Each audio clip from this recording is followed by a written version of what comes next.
मैं रंजना मिश्रा और आप देख रहे हैं लॉ विद रंजना। तो फ्रेंड्स, आज हम जानने का प्रयास करेंगे बेल अर्थात जमानत, जिस शब्द से आप अवगत हैं, आपको पता है, आप जानते हैं, सुना है अच्छी तरह। इसको हम पढ़ेंगे और देखिए, बहुत सी चीज़ आपको शायद ना पता हो, बहुत सी पता हो। तो आपके क्या अधिकार हैं, इनको हम देखेंगे। क्या आपकी ड्यूटीज़ हैं इसके प्रति, कैसे करेंगे, क्या नहीं करेंगे, ये बेल यानी जमानत में हम देखेंगे। और आई होप आपको अच्छा लगेगा। PDF आप ले सकते हैं, ये हिंदी और इंग्लिश दोनों में होगी। दूसरी बात, अगर अच्छा लगे तो लाइक, शेयर, सब्सक्राइब कीजिएगा और अपने अधिकारों से अवगत होइएगा सरल भाषा में। ठीक है, तो स्टार्ट करते हैं। बेल अर्थात जमानत। देखिए, पहले हम जानेंगे कि व्हाट इज़ बेल अर्थात जमानत क्या है। देखिए, जमानत किसी जो गिरफ्तार व्यक्ति है उसे अस्थाई कानूनी रिहाई है, यानी कि हम स्थाई नहीं दे रहे हैं, एक पर्टिकुलर टाइम तक हम देते हैं कि भाई ये आपका टाइम है, यहाँ तक आपको मतलब आप कुछ बॉन्ड आप जमा कर देंगे और आपको जमानत मिल जाएगी। तो अगर हम लीगली बात करें, देखिए यहाँ पर हम अधिकतर आपको जो जानकारी देंगे वो कानूनी होंगी, लेकिन जो धाराएं हैं वो अभी हम ज़्यादा इंक्लूड नहीं करेंगे। अभी हम जानने का आपको देंगे, जानकारी देंगे। फिर इसकी धारा वो हम दूसरे जो जब पढ़ाएंगे उसमें और विस्तृत हम आपको देंगे। तो भाई जमानत क्या है? वो कानूनी प्रक्रिया जिसके द्वारा हम किसी भी गिरफ्तार व्यक्ति को न्यायालय या कानून के द्वारा अधिकृत यानी जिसको ये राइट हो, जिसको ये अधिकार हो, वो अधिकारी कुछ शर्तों के साथ मुकदमे के दौरान अस्थायी रूप से रिहा कर देते हैं। यानी आप देखते होंगे जब केस चलता है तो भाई उनको बेल मिल गई, उसमें बेल नहीं मिल सकती, तो किस में बेल मिल सकती है, किस में नहीं मिल सकती, ये अलग मुद्दा है, इसको अभी बताएंगे आपको। तो मिल जाती है, शुरू में ही मिल जाती है या नहीं देते हैं, तो it depends on your case, particular circumstances, उस पर डिपेंड करता है कि कौन सी परिस्थितियाँ क्या है, देना चाहिए या नहीं। तो ये सब अधिकार उस अधिकारी के हैं जो उस पद पर प्रतिष्ठित है। ठीक है, अच्छा भाई, इसका टारगेट क्या है, इसका उद्देश्य क्या है, मोटिव क्या है? देखिए, अभियुक्त की व्यक्तिगत स्वतंत्रता की रक्षा करना, यानी कभी कभी होता है कि आप देखते होंगे कि फालतू फंसा देते हैं, गलत केस कर देते हैं, तो अगर जज को या मजिस्ट्रेट को लगता है कि भाई नहीं होना चाहिए तो वो दे देते हैं, लेकिन गंभीर केस है तो उसमें फिर और स्थिति देखी जाती है। सुनिश्चित करना कि अभियुक्त न्यायालय में सुनवाई के समय उपस्थित रहे, और जमानत का अर्थ है अभियुक्त को दोष मुक्त करना नहीं है। ये आप ध्यान दीजिए, जमानत मिली है, जमानत मिलने का अर्थ ये नहीं है कि आपको रिहा कर दिया है, आपके जो भी आरोप हैं वो हट गए हैं, नहीं, आपको एक स्वतंत्रता दे दी है कि आप इस पर्टिकुलर टाइम तक ये स्थितियां हैं, इनमें आपको न्यायालय में आना है, ये सब कुछ स्थितियां बता दी जाती हैं, तो छोड़ देते हैं। भारतीय नागरिक सुरक्षा संहिता 2023 इससे संबंधित है। भाई पहले कौन था? पहले हमने देखा था CRPC यानी क्रिमिनल प्रोसीजर कोड जो था, उसमें प्रोसीजर बताता है भारतीय नागरिक सुरक्षा संहिता, जो CRPC को हटाकर ये आया है। और इसमें वो स्थितियां बताई जाती हैं कि कैसे जमानत दी जाएगी, कौन देगा। जबकि हम जब वो पढ़ते हैं IPC जो पुराना था और BNS जो नया है, उसमें हम ये देखते हैं कि क्या अपराध क्या है और उसमें सज़ा कितनी है, वो ये बात बताता है BNS। और BNSS ये क्या बताता है? भारतीय नागरिक सुरक्षा संहिता ये बताता है कि उसको फॉलो कैसे किया जाएगा, अपराध का एक जो प्रोसीजर है, केस कैसे चलेगा, कौन जमानत देगा, किस तरह देगा, ये सब स्थितियाँ, जो परिस्थितियाँ, जो प्रक्रिया बताई जाती है वो BNSS में बताई गई है। ठीक है, तो इससे जो हमारा जो अध्याय है चैप्टर 35 जमानत और बॉन्ड से संबंधित है BNSS के। और ठीक है, ये आपका इंग्लिश में है। फिर है धारा 478 BNSS, क्या है? जमानती अपराध। देखिए, अपराध कौन सा होगा? या तो वो जमानती होगा या अजमानती होगा। जमानती में यानी बेलेबल और नॉन बेलेबल। बेलेबल जो अपराध होंगे वो ये होंगे कि थोड़े वो कम वैसे होंगे, सरल से होंगे, ज़्यादा कठोर नहीं होंगे। और जमानती है, अजमानती में वैसे अपराध जो उसमें जमानत नहीं दी जाएगी, ऐसी एक्सपेक्टेशन होती है कि अगर दे दिया तो ये भाग जाएंगे या और कुछ घटना हो जाएगी। जैसे आप देखते हैं लूट है, डकैती है, ना, मर्डर है, रेप है, तो इनमें ये चीज़ देखी जाती है, उसमें अजमानती अपराध होते हैं। धारा 478 भारतीय नागरिक सुरक्षा संहिता 2023 इससे संबंधित है। यदि किसी व्यक्ति को जमानती अपराध में गिरफ्तार किया जाता है, जमानती यानी उसमें जमानत मिल जाएगी, कौन देगा ये भी बताते हैं, यह बिना वारंट न्यायालय के समक्ष प्रस्तुत किया जाता है, तो उसे हम क्या कहते हैं, जमानत प्राप्त करने का कानूनी अधिकार उस व्यक्ति को होता है। अगर जमानती अपराध तो उसका ये राइट है, उसको मिल जाएगी। ऐसे मामलों में यदि अभियुक्त जरूरत जो शर्तें हैं उनको पालन नहीं करता है, कर लेता है, तो उसे जमानत बॉन्ड भरवाया जाएगा और पुलिस अधिकारी या न्यायालय उसे जमानत दे देते हैं। देखिए इसमें दो देंगे, या तो जो इस पुलिस अधिकारी को ये अधिकार है वही दे देगा आपको, ठीक है, नहीं देगा तो दूसरा जो अधिकारी है उस पद पर प्रतिष्ठित है न्यायालय में वो दे देगा, वैसे तो पुलिस वाले देते हैं, ठीक है। तो ये जमानत का हो गया, बॉन्ड भरना पड़ेगा और दे दिया जाएगा, यानी कम कठोर जो अपराध होते हैं। जमानती अपराध में अधिकार है कृपा नहीं। देखिए अगर आपको भगवान लग रहा है, आपको कोई और हो, मैं ऐसे अगर बोल रही हूँ, तो कोई भी व्यक्ति हो जिसका ये जो अपराध है वो जमानती अपराध है और न्यायालय उसको जमानत नहीं दे रहा या पुलिस वाले नहीं दे रहे हैं, तो ये आपका अधिकार है, ये आपका अधिकार है कि आप जमानत लें। कोई ये नहीं कि नहीं देंगे, ऐसे क्यों नहीं देंगे, आप देना पड़ेगा क्योंकि उसका ये राइट है, ठीक, उस व्यक्ति का। तो ये कृपा नहीं है कि हाँ कृपा करें वो दे देंगे, अगर मिलती है तो मिलेगी। पुलिस अधिकारी भी जमानत दे सकते हैं, तो यहाँ पर पुलिस अधिकारी और वो न्यायाधीश जो उस पद पर प्रतिष्ठित है। न्यायालय भी जमानत दे सकते हैं। अभियुक्त जमानत को बॉन्ड की शर्तों का उसको पालन करना पड़े, यानी जो जो शर्तें बताई हैं कि वह आपको पुलिस स्टेशन में उपस्थित होना है, आपको देश छोड़कर नहीं जाना, ये कुछ स्थितियाँ होती हैं उनको आपको फॉलो करना पड़ेगा। अगर आप नहीं करते हैं तो आपकी बेल रद्द हो जाएगी। तो आई हो आपको ये समझ में आया हो जमानती अपराध कौन से होते हैं, छोटे अपराध जिनमें जमानत मिल जाती है। कौन देगा, या तो वो पुलिस अधिकारी दे देगा, या अगर वो नहीं देता है तो वो न्यायालय जिसमें उसको प्रस्तुत किया जाता है वो दे देगा, ठीक है। नेक्स्ट धारा 479 यानी 479 BNSS क्या कहती है, ये कहती है गैर जमानती अपराध। अपराध कौन सा, जमानती या गैर जमानती, वेलेबल और नॉन वेलेबल। नॉन वेलेबल कौन से हैं, वो अपराध जो गैर जमानती हैं उन्हें उसमें गिरफ्तार किया जाता है और इसमें पुलिस को अधिकार नहीं है कि वो जमानत दे। ऐसे मामले में केवल और केवल जो राइट है वो आपका न्यायालय का है, जिसके अंतर्गत वो केस चल रहा है, जिसके ज्यूरिसडिक्शन में वो केस आ रहा है वो उसको जमानत देगा। न्यायालय जमानत देते समय कुछ बातों पर विचार करते हैं, जैसे कि क्या है भाई, केस कैसा है, केस का गंभीरता है कैसी है, सरल है या कठोर, तो वो नहीं देंगे, ठीक है। अभियुक्त का आपराधिक इतिहास, जैसे हिस्ट्री सीटर है यानी वो अपराध करता ही आ रहा है, या नया है, कोई बच्चा है, कोई लड़का है, तो ये सब देखा जाता है। और यह कि जमानत देने से जांच या न्याय प्रक्रिया पर क्या प्रभाव पड़ेगा। देखिए अगर वो बहुत ही हिस्ट्री सीटर है तो नहीं देंगे जमानत। भाई मान लीजिए उन्होंने सोचा, मान लीजिए रखते हैं कि कोई नेता है, तो अगर उसको हम छोड़ देंगे, हो सकता है वो गवाह को किसी को धमकाए, ये करे वो करे, तो ये सारी स्थितियां वो देखते हैं कि इनको जमानत दें या नहीं दें। तो गैर जमानत में तो वो नहीं मिलेगी, और अगर देगा तो न्यायाधीश देगा, पुलिस को कोई अधिकार नहीं है इसमें, ठीक है। क्या है, गैर जमानती अपराध में जमानत अधिकार नहीं है, बल्कि न्यायालय का क्या है, ये विवेक है। अगर उसको लगता है तो देगा, नहीं तो नहीं देगा, वैसे नहीं देते हैं, ठीक है, क्योंकि वो अपराध कठोर होते हैं, कठिन होते हैं ना, और पुलिस अधिकारी जमानत नहीं देंगे। न्यायालय केवल जमानत पर निर्णय ले सकता है और स्थितियों को, परिस्थितियों को देखेगा, क्या है स्थितियाँ, क्या न दे, अगर देना है तो दे, नहीं तो नहीं दे। तो गंभीरता, केस की गंभीरता पर डिपेंड करेगा। न्यायालय जरूरी शर्तें लगाकर दे सकते हैं, तो सारा कुछ न्यायालय पे है।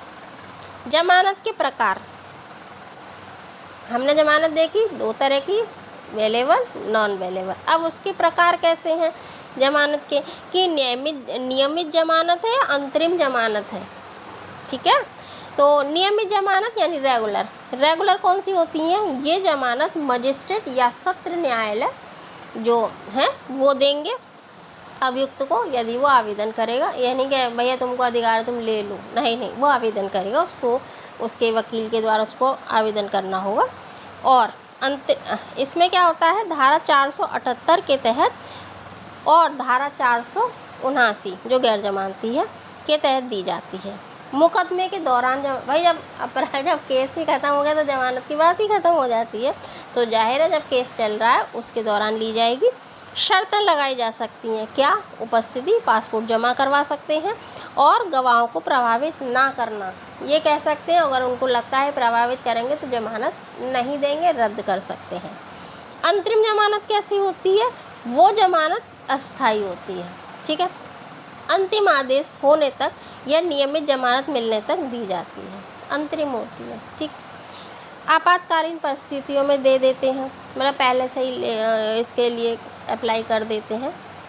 और गिरफ्तारी से राहत मिल जाती है, चिकित्सा कारण या यात्रा का कारण, कोई विशेष परिस्थिति है कि वो बीमार है इसलिए मिल जाएगी।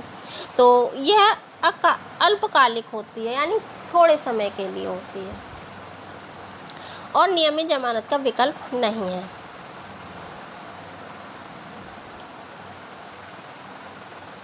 आवेदन कैसे करेंगे? ठीक है, अभियुक्त या उसका अधिवक्ता देगा, जमानत के लिए अप्लाई करेगा, याचिका दायर करेगा। तो जाहिर है उसका जो वकील है, जो अभियुक्त का, वो करेगा। और याचिका उस सक्षम न्यायालय जो नहीं है, जो सक्षम न्यायालय है नहीं, उसको कैसे कर देगा? जहाँ केस चल रहा वहाँ करेगा, ठीक है। तो उस कोर्ट में वो करेंगे, चाहे वो मजिस्ट्रेट हो, सेशन कोर्ट हो, high court, supreme court, whatever, जहाँ पर भी केस चल रहा है वहाँ करेंगे। न्यायालय दोनों पक्षों को सुनेगा, एक कहेगा कि भाई इनको नहीं दो, ये प्रभावित करेंगे, ये है फलाना ढिमका, और दूसरा तो मांग ही रहा है, तो इस स्थिति को देखा जाएगा। जमानत मंजूर होने पर अभियुक्त को निजी जो मुचलका होता है, जिसे हम बॉन्ड बोलते हैं, वो भरवा सकते हैं कि भाई इतने आपको जमानत को दे कि भाई 50,000 लगेंगे, 70,000 लगेंगे, 5,000 लगेंगे, जो भी, तो बॉन्ड भरना पड़ेगा। आवेदन में क्या क्या शामिल किया जाता है? अभियुक्त का नाम होता है, पता होता है और तलाशी की या गिरफ्तारी की तिथि होती है। मामला कौन सा है, वो धाराएं भी होंगी इसमें, और वो केस जो विवरण है वो दिया जाएगा। जमानत की ज़रूरत क्या है, उसके कारण दिए जाएंगे। उस अभियुक्त यानी जो भी अभियुक्त है उसका आपराधिक इतिहास है, यदि है तो वो दिया जाएगा, नहीं है वो दिया जाएगा। शपथ पत्र यानी एफिडेविट और आवश्यक दस्तावेज उसमें संलग्न किए जाते हैं। तो कुल मिलाकर ये परिस्थितियों पर डिपेंड करता है। जमानत कब दी जाती है? जमानत जब दी जाएगी जब न्यायालय को ऐसा लगे कि अभियुक्त अस्थायी रूप से रिहा होने के हो सकता है, किया जा सकता है, कोई दिक्कत नहीं है, तो वो कर सकते हैं। अब इसके लिए न्यायालय को, कोर्ट को कुछ बातों को ध्यान रखना होगा। कौन सी हैं? अपराध की वो प्रकृति कैसी है, उसकी गंभीरता कैसी, यानी अगर अपराध ज़्यादा गंभीर है तो नहीं दी जाएगी, नहीं है गंभीर, जमानती है तो दे देंगे। अभियुक्त का आपराधिक इतिहास कैसा है, सही है, गलत है, ऊंचा है, नीचा है, जो है वो देखा जाएगा, उसका हिस्ट्री सीटर है या नहीं है। अभियुक्त के भागने की क्या संभावना, यदि लगता है कि भैया हम छोड़ेंगे और ये कहीं दूसरे देश भाग सकते हैं तो नहीं दी जाएगी, नहीं लगता है तो दे सकते हैं। अभियुक्त द्वारा सबूतों से छेड़छाड़ की क्या संभावना है, यदि लगता है कि हाँ ये कर सकता है, ये अपने पद का गलत इस्तेमाल कर सकता है तो नहीं देंगे, अदरवाइज़ दे देंगे। लोगों या समाज का अपराध का प्रभाव, क्या प्रभाव है, ये भी देखा जाएगा। न्यायालय के हित और निष्पक्ष सुनवाई सुनिश्चित करना, ये सब बातों को एक न्यायाधीश देखेगा, सत्र न्यायाधीश, जो जिस भी कोर्ट में वो केस चल रहा है वो ये देखेंगे इन स्थितियों को, तब वो जमानत दे सकते हैं और नहीं दे सकते। अगर वो जमानत देने से इनकार करते हैं तो भाई उसमें तो राइट है उनका, तो ये डिनाई नहीं कर सकते जमानती में। देखिए, अपराध अत्यंत गंभीर हो, यदि वो इनकार कर रहा है मजिस्ट्रेट, तो उसको ऐसा लग रहा है कि अपराध ज़्यादा गंभीर है तो मना कर सकता है। अभियुक्त के भागने की भैया प्रबल संभावना कि हमने दिया और ये इतनी पावर है इनमें कि ये निकल जाएंगे, तो वो नहीं, मना कर देंगे।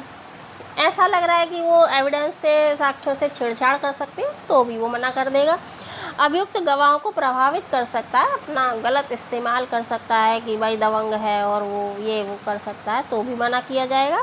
जमानत देने से न्याय की प्रक्रिया अगर बाधित होती है, प्रभावित होती है कि तो वो कर सकते हैं। ये सब स्थितियां हैं। जमानत का अधिकार पूर्ण नहीं होता और कुल मिलाकर ये हमने ऑलरेडी देखा है कि ये न्यायालय के विवेक, न्यायालय यानी न्यायाधीश जो बैठे हैं उनके विवेक पर ये डिपेंड करेगा। ठीक। अब जमानत पर रिहा होने की भैया शर्तें भी हैं, कुछ शर्तें लगा सकते हैं, तो वही कॉमन शर्तें हैं कि यहाँ उपस्थित होना है, पर्टिकुलर डेट पर ये जमा कर देना है, तो ऐसी स्थितियाँ होंगी। कौन सी हैं? देखिए, धारा 480 भारतीय नागरिक सुरक्षा संहिता ये बताती है कि कौन कौन सी शर्तें लगाई जा सकती हैं। पहला, अभियुक्त न्यायालय की प्रत्येक तारीख पर उपस्थित होगा, यानी कि तुम गायब हो जाओ, ऐसा कुछ नहीं होगा, ये शर्त होगी। दूसरा, अभियुक्त बिना न्यायालय की अनुमति के देश नहीं छोड़ेंगे, स्थान नहीं छोड़ेंगे। ठीक है। अभियुक्त किसी भी जो गवाह है उसको डराएगा, धमकाएगा नहीं, उसको प्रभावित नहीं करेगा कि पैसे का रौब दिखा या किसी का दिखा, नहीं, ऐसा नहीं किया जाएगा। अभियुक्त अपना वर्तमान पता और जो भी उसके विवरण न्यायालय पुलिस को देगा, अगर वो बदलता है स्थान अपना, मतलब घर बदलता है, एड्रेस बदलता है, तो उसको बताना पड़ेगा। ठीक है। अभियुक्त निर्धारित राशि का व्यक्तिगत यानी पर्सनल बॉन्ड, जमानत बॉन्ड प्रस्तुत करेगा, तब उसको दी जाएगी। और जो अभियुक्त है, अन्य कोई शर्त जो न्यायालय को लगे कि हाँ ऐसी लगा सकते हैं तो वो लगा सकते हैं, अन्य जो भी शर्त उनको उस स्थिति के अनुसार नज़र आती है तो। और यदि वो व्यक्ति इन सब का उल्लंघन करता है तो उसकी जमानत को रद्द करके पुनः हिरासत में भेजा जाएगा। ठीक है। नेक्स्ट, जमानत और निजी मुचलका यानी पर्सनल बॉन्ड क्या है? देखिए, जमानत मिलने पर अभियुक्त को व्यक्तिगत रूप से बंधपत्र देना होता है, यानी बॉन्ड देना पड़ता है। धारा 441 किसकी? भाई BNSS की। ठीक है, आप वो रटा होगा CRPC। तो भारतीय नागरिक सुरक्षा संहिता की धारा 441 कहती है कि न्यायालय जमानत देते समय निजी मुचलका ले सकता है। क्या है भाई निजी मुचलका? ये वो वचन पत्र है, प्रॉमिस नोट, जो अभियुक्त न्यायालय को देता है कि भाई मैं ऐसा करूँगा, मैं ऐसा नहीं करूँगा, जो कोर्ट कहेगा वो ऐसा नहीं करूँगा, वैसा करूँगा, वो उसमें लिखा जाएगा। इसमें अभियुक्त ये वचन देता है कि वो न्यायालय के आदेशों का, जो भी उसको आदेश दिया जाएंगे उनको फॉलो करेगा, उनको पालन करेगा। जमानत की शर्तों का पालन करने की वो गारंटी देता है। यदि अभियुक्त उन शर्तों का उल्लंघन करे तो न्यायालय मुचलका जब्त करके उन्हें फिर से कहते हैं कि चलो अपने स्थान पर जाओ, यानी कि फिर उनको गिरफ्तार किया जा सकता है और कार्रवाई की जाएगी। क्या है मुचलके के प्रकार यानी बॉन्ड के प्रकार क्या हैं? व्यक्तिगत यानी वो व्यक्ति ही खुद ही लेगा। अभियुक्त स्वयं का वचन पत्र देता है कि वो शर्तों को पालन करेगा।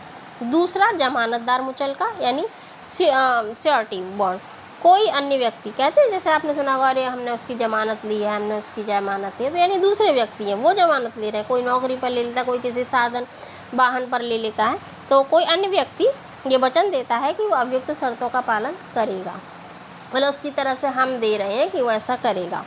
संयुक्त मुचलका यानी दोनों लोग मिलकर, अभियुक्त और जमानतदार दोनों ये संयुक्त वचन देते हैं कि हाँ हम फॉलो करेंगे और ये करेंगे। ठीक है।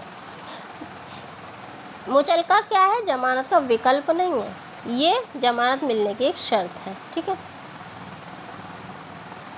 अब जमानत रद्द क्यों कर सकते हैं? रद्द होने की क्या स्थितियाँ हैं? भाई जो स्थिति बताई उनको पलट कर दो, यानी कि वो ऐसा नहीं कर रहा है, वो भाग रहा है, वो शर्तों का उल्लंघन कर रहा है, ये सब उसमें होती हैं। ठीक है। धारा 482 भारतीय नागरिक सुरक्षा संहिता 2023 कहती है कि निम्नलिखित परिस्थितियों में जमानत को रद्द किया जा सकता है। कौन सी हैं? यदि वो अभियुक्त जमानत की शर्तों का उल्लंघन करता है। ठीक है। नेक्स्ट, यदि अभियुक्त बिना अनुमति के न्यायालय की प्रक्रिया में अनुपस्थित रहता है, यानी वो पर्टिकुलर डेट पर नहीं आता है। नेक्स्ट, यदि अभियुक्त गवाहों को धमकाता है, प्रभावित करता है और सबूतों से क्या करता है? छेड़छाड़ करता है, तो रद्द होगी। यदि अभियुक्त पुनः कोई अपराध करता है या आपराधिक गतिविधि में, मतलब वो तो चल ही रहा, दूसरा कर आया, लो जमानत पर छोड़ दो, दूसरा और कांड कर दिया, तो फिर गिरफ्तार किया जा सकता है। यदि अभियुक्त देश छोड़कर भागने का प्रयास करता है और न्यायालय को गुमराह करता है कि नहीं हम नहीं जाएंगे, और पता पड़ता है कि उन्होंने प्रयास किया है, तो उनको रद्द हो जाएगी उनकी जमानत। जमानत रद्द की प्रक्रिया क्या है? अभियोजन पक्ष या कोई भी शिकायतकर्ता आवेदन दायर करता है कि देखिए आपने जो शर्तें जो लगाई थी, आपने जो उनको जमानत दी थी, उन्होंने उल्लंघन किया। अब कोर्ट को तो पता नहीं है कि कौन क्या कर रहा है, तो जाहिर है कोई पक्ष ही बताएगा। ठीक है। न्यायालय अभियुक्त को नोटिस जारी करेगा और उसका पक्ष सुनेगा, क्या ये झूठ बोल रहे हैं या सही बोल रहे हैं। ना। न्यायालय तथ्य और परिस्थितियों को देखेगा, उनकी जांच करेगा और यदि न्यायालय को संतुष्टि मिलती है तो जमानत रद्द कर देगा और व्यक्ति को पुनः हिरासत में लिया जा सकता है। ठीक है, ये उसका अधिकार है, किसका? न्यायालय का। जमानत रद्द जब हो जाएगी तो उसके क्या परिणाम होंगे? भैया सीधा सा बात है, हिरासत में ले लेंगे पुनः उन्हें। अभियुक्त को पुलिस द्वारा हिरासत में लिया जा सकता है, लिया जाएगा। ठीक है, पुनः जमानत मिलना कठिन हो जाता है, यानी इसलिए कि भाई दोबारा आप नहीं कर सकते, भैया पहले ही तुमने उल्लंघन करा, अब दोबारा कैसे आप पे विश्वास कर ले, तो नहीं मिलती है। ठीक, कठोर शर्तें लगाई जा सकती है कि भाई हाँ ठीक है, ज़्यादा ही फिर होता है तो और कठोर शर्तें लगा सकते हैं। यदि जमानत पुनः मिलती है तो न्यायालय अधिक कठोर शर्तों को लागू कर सकता है। मुकदमे की प्रक्रिया पर प्रभाव, यानी जमानत रद्द होने से मुकदमे की जो प्रक्रिया है वो देरी या कड़ाई हो सकती है उसमें। ठीक है, अब इसमें क्या है कि जमानत क्यों रद्द की गई ये कारण जानेगा, वकील से परामर्श करें, अनुभवी जो भी जमानत के बाद क्या करें, आप क्या कर सकते हैं भाई, कारण जाने क्यों रद्द कर दी इन्होंने, बताया जाएगा आपको। वकील से अपने परामर्श करें, यानी आपका जो अधिवक्ता उसे परामर्श करें और पुनः जमानत के लिए आवेदन करें, सभी शर्तों को पालन करने के लिए कहें कि भाई जो भी शर्त लगाएंगे हम फॉलो करेंगे। जमानत बॉन्ड और जमानती, जमानत प्रक्रिया में जमानत बॉन्ड और जमानती की महत्वपूर्ण जो उसका रोल होता है, भूमिका होती है, वो क्या है? 443 और धारा 446 ये इस प्रावधान को करती हैं, किसकी? BNSS की ये धाराएं ये प्रावधान देती हैं कि जमानत बॉन्ड क्या है। ये कानूनी दस्तावेज होता है जिसमें जो अभियुक्त है वो ये वचन देता है कि अदालत में वो निर्धारित तारीखों पर उपस्थित रहेगा। यदि वो उपस्थित नहीं होता है तो उसका बॉन्ड जब्त कर लेना। बॉन्ड की राशि न्यायालय तय करता है, यानी केस की स्थिति के अनुसार वो गंभीर है, कम गंभीर है, तो ये सब देखकर वो लिया जाएगा निर्णय। यह बॉन्ड या तो व्यक्तिगत बॉन्ड होता है, जमानती के साथ होता है। जमानती कौन है? जमानती देखिए ऐसा व्यक्ति होता है जो अभियुक्त की ओर से जमानत लेने को तैयार हो, वो वचन देता है कि भाई ये ऐसा नहीं करेगा, अगर करता है तो हम इसकी वो लेते हैं, हम इसकी जमानत लेते हैं, करेगा तो हमको पकड़ लेना। ठीक है, तो बहुत से आपने देखा होगा कि जमानत अपनी खींच लेते कि हम नहीं जमानती, वापस ले ली जमानत। तो जमानती की विश्वसनीयता, आय, स्थिति, अभियुक्त के संबंध को न्यायालय देखता है, यानी वो उसकी प्रेस्टीज क्या है मार्केट में, लोगों में कैसी स्थिति है, क्या पद है, ये सब देखा जाता है। जमानती को भी बॉन्ड पर हस्ताक्षर करने होते हैं और कानूनी रूप से उत्तरदायी होता है कि अगर ये नहीं करेगा तो आपसे पूछा जाएगा। ठीक है, यदि अभियुक्त अनुपस्थित होता है जमानती पर बॉन्ड राशि भरने की जिम्मेदारी होती है। अब देखिए प्रकार क्या है जमानत बॉन्ड के प्रकार। निजी, जो हमने ऑलरेडी बताया कि भाई वो व्यक्ति ही जो अपराध करता है वो ले लेगा। दूसरा जमानतदार मुचलका, यानी नेक्स्ट व्यक्ति जो अभियुक्त के साथ एक या अधिक जमानती या वचन देते हैं कि वो उपस्थित होगा। मोस्टली क्या होता है, 2 तो कम से कम लग ही जाते हैं। यदि अभियुक्त अनुपस्थित होता है तो जमानती पर बॉन्ड राशि भरने की जिम्मेदारी हो जाएगी। और संयुक्त कौन सा होता है, उसमें जमानती और अभियुक्त दोनों होते हैं। ठीक है, ये सबसे अधिक प्रचलित होता है। अब इसके अधिकार क्या हैं जमानती के? जमानती को न्यायालय में सुने जाने का अधिकार है। ऐसे ही नहीं है आपने उसकी जमानत रद्द कर दी, ऐसे नहीं, पहले उसकी बात सुनिए भाई, सीधा सा। कोई भी, ये तो प्रकृति न्याय है ना, नेचर का नियम है कि पहले किसी भी व्यक्ति को सुना जाए, दोनों व्यक्तियों को सुना जाए, तो उस जमानती को न्यायालय में सुने जाने का अधिकार है। जमानती को यह जानने का अधिकार है कि भाई उसकी जिम्मेदारी क्या है। जमानती को कभी भी निजी स्वतंत्रता से वंचित नहीं किया जाएगा। यदि जमानती ने अपनी जिम्मेदारी पूरी कर दी है तो उसे मुक्त किया जाएगा। जमानती की ड्यूटीज़ क्या हैं? अभियुक्त को न्यायालय में उपस्थित कराना। ठीक है, आपने उसका बॉन्ड भरा है तो आपकी ये ड्यूटी है कि उसको प्रस्तुत करवाइए। न्यायालय की जो शर्तें हैं उनको फॉलो करवाइए। ठीक है, अभियुक्त को देश छोड़ने या फरार होने से रोकना और अभियुक्त अनुपस्थित होने पर बॉन्ड राशि को भरने के लिए तैयार रहना। ठीक है जी, अब इसकी प्रोसीजर क्या है, प्रोसेस क्या है? अभियुक्त जमानत के लिए आवेदन करेगा, न्यायालय शर्त तय करेगा कि कितनी राशि होगी, कैसे होगी, ये बताएगा। अभियुक्त और जमानती बॉन्ड पर हस्ताक्षर करेंगे, न्यायालय बॉन्ड को एक्सेप्ट करेगा, स्वीकार करेगा और फिर वो शर्तों के साथ उसको व्यक्ति को छोड़ देगा। तो ये है आपकी जमानत, जमानत के प्रकार, जमानती कौन होते हैं, ये सब हमने आज पढ़ा है, समझा है। सरल भाषा में मैंने प्रयास किया है आपको बताने का, और आई होप आपको ये समझ आएगा। अपने कानूनों को सरल भाषा में जानिए, समझिए और अपने अधिकारों के प्रति, कर्तव्यों के प्रति जागरूक रहिए। अगर पसंद आया हो तो लाइक करें, शेयर करें, सब्सक्राइब करें और अपनी फीडबैक दें। ऐसे ही वीडियोस के लिए देखते रहें लॉ विद रंजना। फिर मिलते हैं। Thanks for watching. जय हिंद।